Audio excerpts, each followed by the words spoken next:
Hello everyone, welcome or welcome back to my channel. Hope you guys are doing well and studying safe at home. So I'm extremely sorry for the delays in the video. Previously मैं काफ़ी दिनों से video post नहीं कर पाई थी and I could not make it in a continuation. But now onwards I'll try to make them on a regular basis. So हमारे joint complex में एक लास्ट चीज़ रह गई थी जो मुझे आपको बतानी थी. That was acromioclavicular joint. So acromioclavicular joint, as I keep on saying in my every single video, नाम से किसी भी चीज को समझने की कोशिश करो कि नाम क्या कह रहा है. हर चीज, हर बात जो उसका नाम है उसकी डेफिनेशन उसी में छुपी हुई होती है. सो acromioclavicular joint से हमें क्या मिल रहा है? acromion एंड क्लेविकल, दो, मतलब क्लेविकल एंड स्कैपुला के बीच में एक जॉइंट बन रहा है. सो बेसिकली हमारे आर्टिकुलेटिंग सर्फेसिस क्या क्या हो गए? Clavicle plus scapula. अब बात आती है कि which kind of joint it is. It's an plane synovial joint which has both the surfaces of the same size, approximately of the same size. इसके जो आर्टिकुलेटिंग सर्फेसिस होते हैं वो बेसिकली ऑलमोस्ट एक ही शेप और साइज के होते हैं. सो it's an synovial joint, plain synovial joint which has approximately same kind of same size of basically articulating surfaces. अब अगर हम बात करें इसके मस्कुलेचर की, तो ये एक ऐसा जॉइंट है जिसमें डायरेक्टली कोई भी मसल एक्ट नहीं करती है. इसका जो मूवमेंट है वो पैसिवली अदर मसल्स की वजह से होगा. इस पर्टिकुलर जॉइंट का काम क्या है? ये बेसिकली आपकी जो शोल्डर गर्डल है उसे इनेबल करता है सो दैट कि जब स्टर्नोक्लेविकुलर जॉइंट अपना मूवमेंट करके खत्म करे तो पैक्टोरल गर्डल उसे टेक ओवर कर जाए. अब बात आती है कि हाउ मेनी एक्सेस और how many directional movement it has. It's an multi axial joint which has but obvious multi-directional movement. So it has protraction and retraction. Then it has elevation and depression. Then it has axial rotation. So it's giving movement in multiple axes. Okay, so it's a multi-axial joint. अभी बात करते हैं ये और क्या क्या करता है. So one important thing which it does is it allows the forces to transfer from upper limb to your axial body or to clavicle. Basically clavicle पे forces को ट्रांसफर करने में हेल्प करता है. अब इसकी अनाटमी की अगर मैं बात करूं, so it's an articulation between the acromion end of clavicle and the clavicular facet of acromion. Then जो इसका क्लेविकुलर आर्टिकुलर सरफेस है that's an oval shape and slightly convex, while the acromion surface is accordingly concave. तो convex concave rule यहाँ पे follow हो रहा है. एक सरफेस कॉन्वेक्स है तो दूसरा उसी के अकॉर्डिंग कॉन्केव है. अब क्या हो रहा है? Both articular surfaces are covered with hyaline cartilage, sorry fibro cartilage. So अभी क्या होगा? कोई भी आर्टिकुलर डिस्क इस जॉइंट पे नॉर्मली नहीं होती है.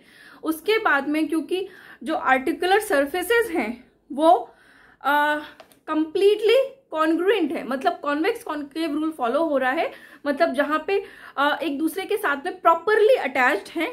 तो यहाँ पे क्या होगा? फिर भी in some individuals where the congruity is incomplete due to the normal bony and anatomical variation, an incomplete disc which is called meniscus is attached to the superior acromioclavicular ligament and interposed between the articular surfaces. कुछ लोगों में although it follows the convex concave rule, but होता क्या है, फिर भी कुछ कुछ पर्टिकुलर लोगों में ये आर्टिकुलर डिस्क इसमें होती नहीं है और उसकी एब्सेंस की वजह से बेसिकली यहाँ पे मेनिस्कस जगह बना लेता है और इस जॉइंट के बीच में इंटरपोज कर जाता है, मतलब आ जाता है। उस केस में क्या होगा, very rarely an complete articular disc is found attaching to the superior and inferior acromioclavicular joint. Half disc आई, उसे हमने मेनिस्कस कहा। रेयरली होता है कि पूरी डिस्क अवेलेबल हो, पूरी डिस्क वहां पे बन जाए।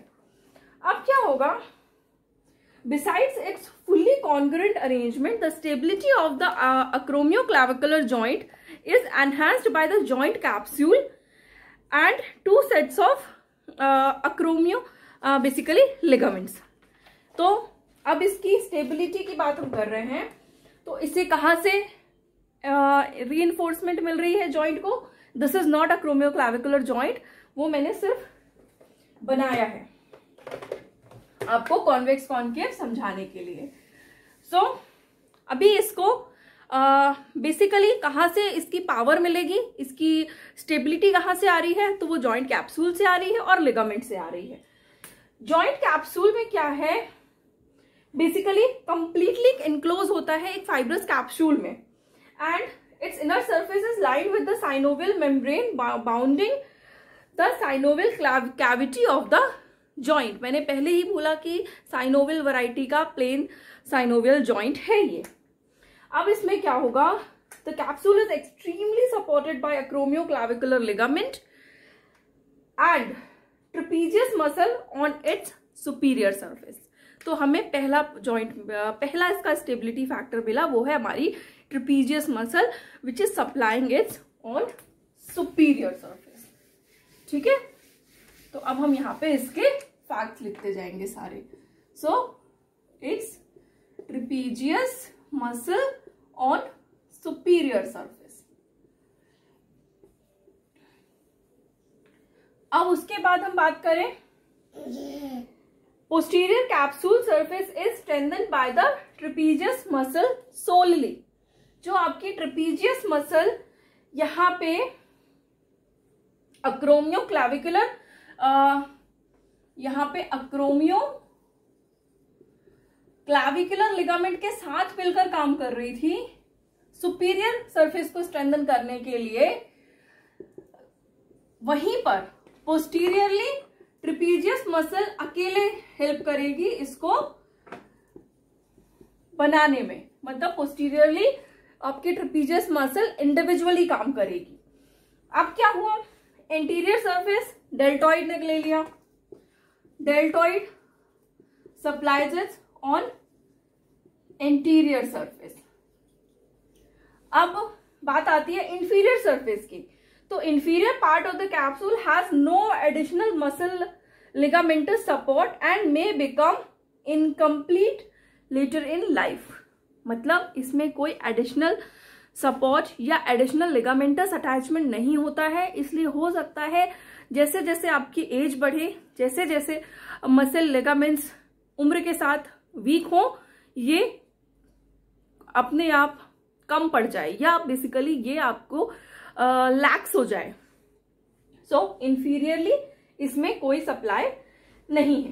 अब हम इंडिविजुअली लिगामेंट्स की बात करें कि इसमें कौन कौन से लिगामेंट्स अवेलेबल हैं।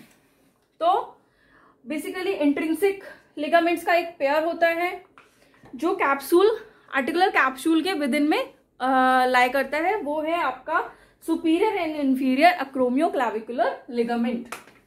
सो it has superior and inferior acromioclavicular ligament। ठीक है, क्लैविकुलर लिगामेंट। तो यहां पे अब ये दो लिगामेंट तो ये हो गए इसके। उसके बाद में कौन सा लिगामेंट आ गया, सिंगल ये इंट्रिंसिक लिगामेंट्स थे। अब आता है single extrinsic ligament outside the joint which is कोरेकोक्लाविकुलर।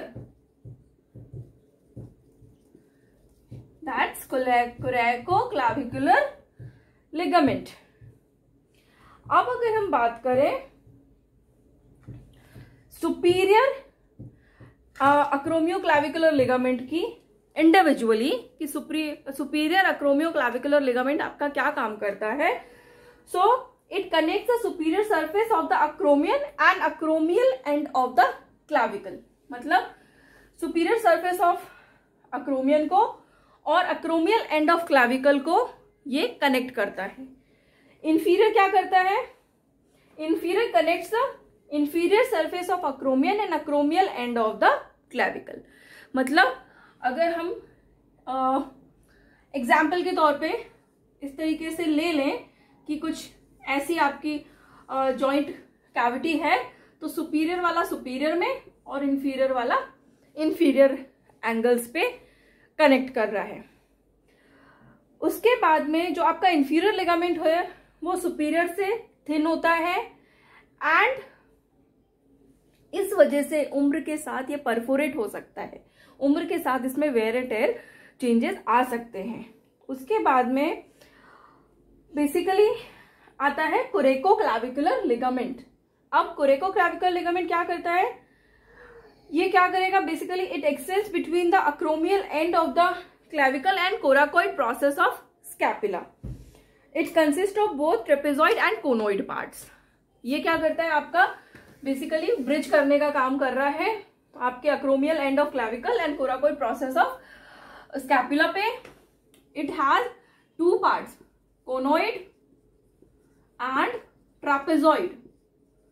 इसके दो पार्ट्स हैं। वाला जो आपका लिगामेंट है वो कोनोइड पार्ट जो है वो आपका कोनोइड ट्यूबरकल ऑफ क्लेविकल से एक्सटेंड करता है और आपकी कोराकोइड प्रोसेस ऑफ स्कैपुला तक जाता है। Its coracoid attachment lies lateral to the scapular notch and it's continuous with the transverse scapular ligament. अब इसके बाद हम बात करते हैं इसके इनर्वेशंस की। मतलब इसे इसका खाना पीना कैसे मिल रहा है, इसकी ब्लड सप्लाई इसे कैसे मिल रही है, अब हम उसकी बात करेंगे। ये बेसिकली क्या है? Lateral pectoral and suprascapular nerve इसे सप्लाई करती है। Lateral pectoral nerve and suprascapular nerve, ये दोनों इसकी नर्व सप्लाई हो गई।